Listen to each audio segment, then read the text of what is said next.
Hello, I'm Jack Evans, and this is my project on the California missions, which I've just made for religion class. I just wanted to say that when I visited the missions, in the heat of the moment, I decided to make it into a parody of a certain video tour guide named Rick Steves. So when I got there, I talked in a funny voice the whole time. So I realized how weird that was when I got home and started editing it, so I tried to delete out everything I could, but what is left is still the mega mesh of spontaneity. So please enjoy. Without further ado, the California missions.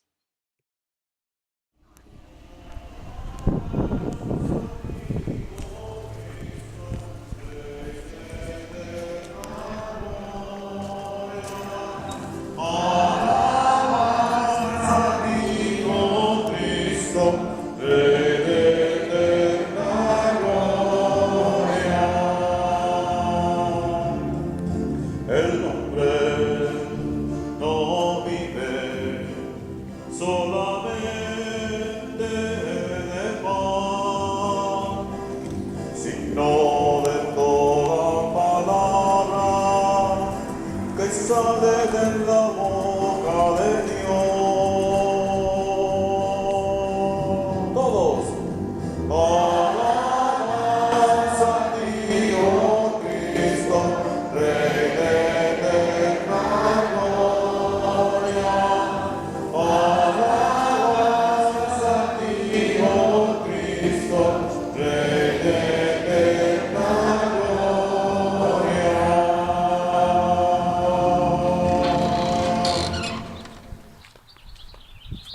It was on fields like these that the Chumash Indians and other tribes were first ministered to by the California Padres, starting in the mid-18th century.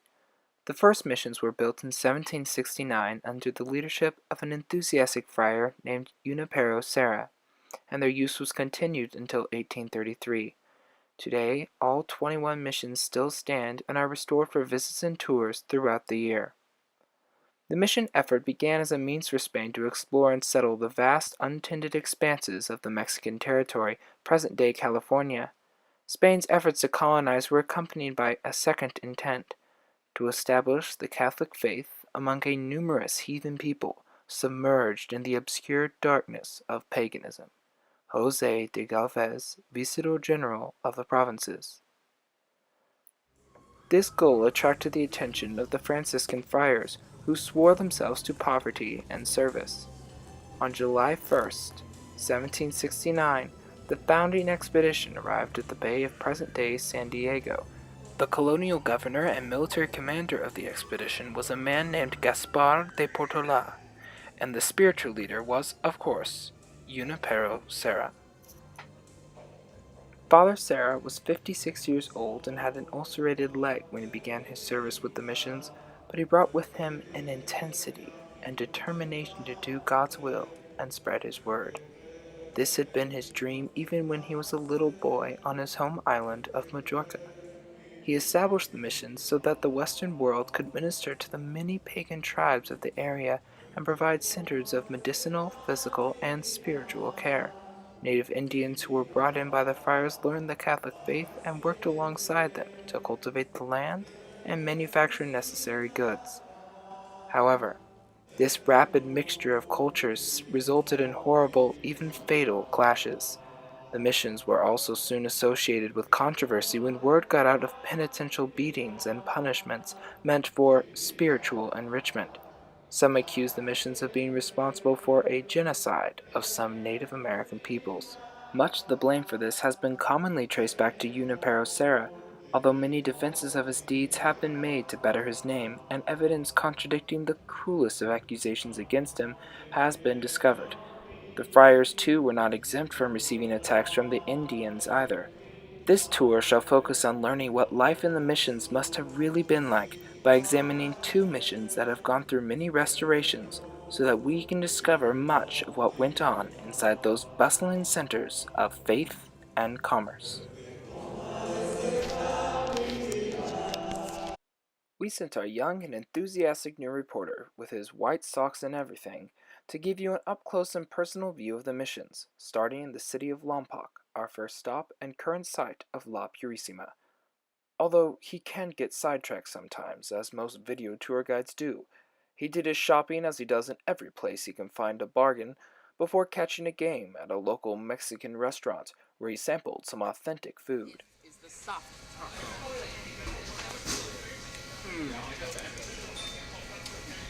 Beautiful. Before continuing on to our first stop, La Purisima. Hi, I'm Dak Thieves, and welcome to our California Missions Tour.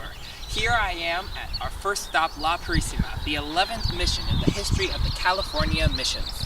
Let's go take a look inside. La Purisima was founded in 1787 on a plot that was originally 470 square miles. Faith was first and foremost amongst its goals, as can be seen in this sacristy and its adjoining chapel. Let's check back with our tour guide, an expert of many years. This sacristy chest was made in 1799. It is in fragile condition, and we ask you not to handle it.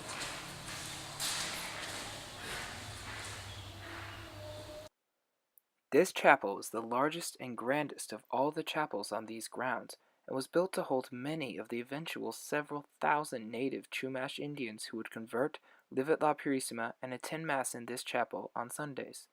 It is complete with a choir loft, which would have been filled with native converts trained by the padres to sing church hymns. In addition, there was also another smaller chapel across from it, traditionally reserved for daily Mass.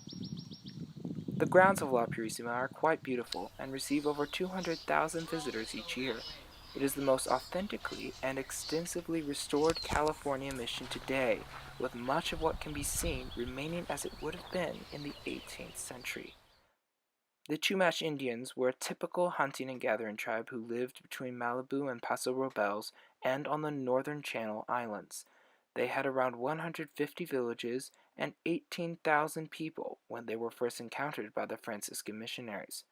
They soon became an integral part of life in the missions by growing produce of all kinds such as corn, wheat, barley, peas, beans, and rootstock, sheep, goats, horses, burros, mules, and cattle. The cattle was even used to produce leather on site. Cooking for all the inhabitants of the mission was performed in this inner courtyard, and was done with both iron pots and adobe ovens. At its peak, La Purisima had over 100 adobe buildings, but sudden tragedy at the turn of the 19th century led to its decline and decay. Smallpox and measles began sweeping the California missions. The many Indians and friars who fell victim to this would have been taken care of in this small infirmary. Between 1804 and 1807, over 500 people fell victim to these European-born illnesses, with 220 of them occurring in 1806 alone. Then, on December 21st, 1812, cataclysmic earthquakes struck La Purisima, permanently damaging or destroying many of its buildings. If that just wasn't enough, these earthquakes were followed by weeks of heavy rains, which started to turn the adobe bricks back into mud. It would be almost a full century later before major restoration ever began. It is now time to turn to another mission, just a little way south, Santa Barbara. Let's travel there.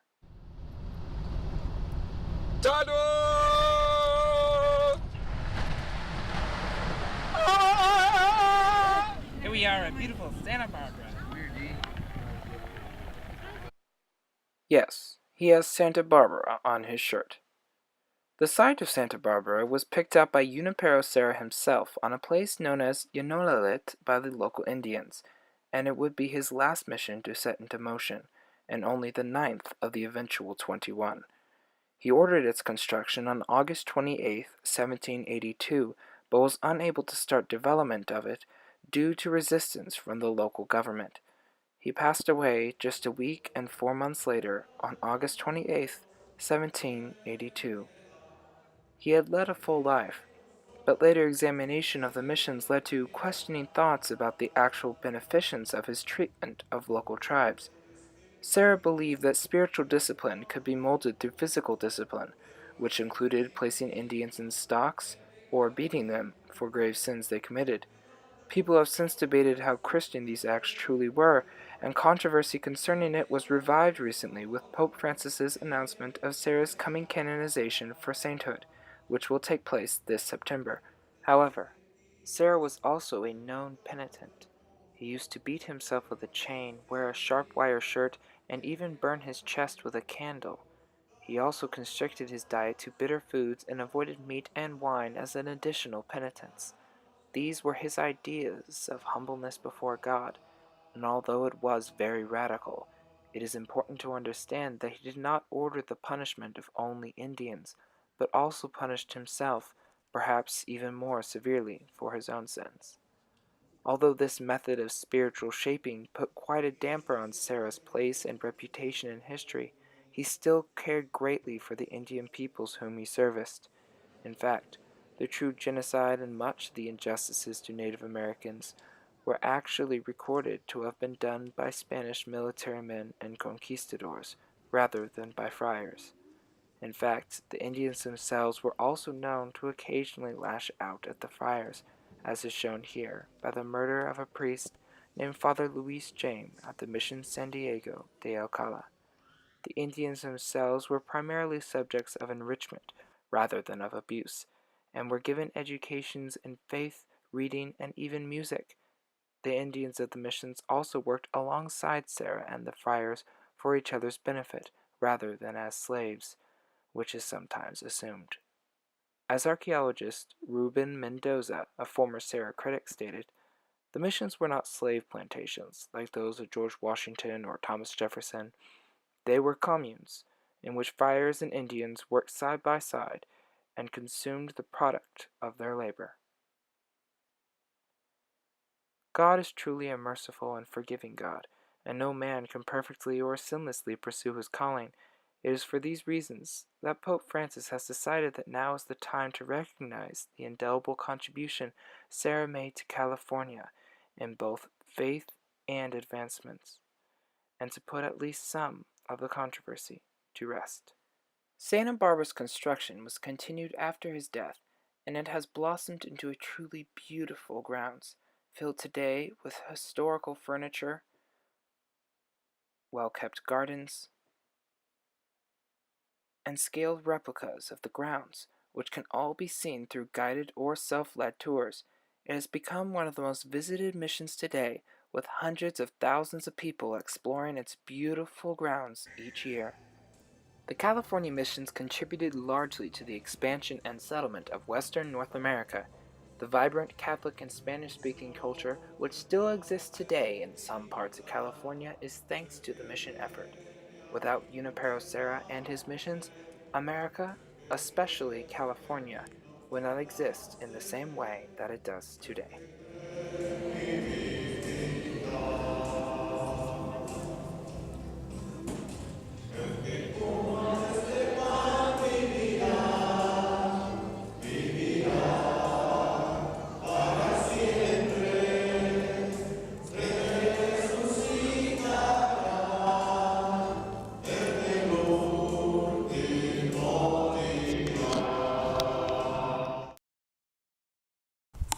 As an expert in tracking animals, it seems to me that some native moose have been running through this wet concrete was drying, and a native local person was trying to chase after them.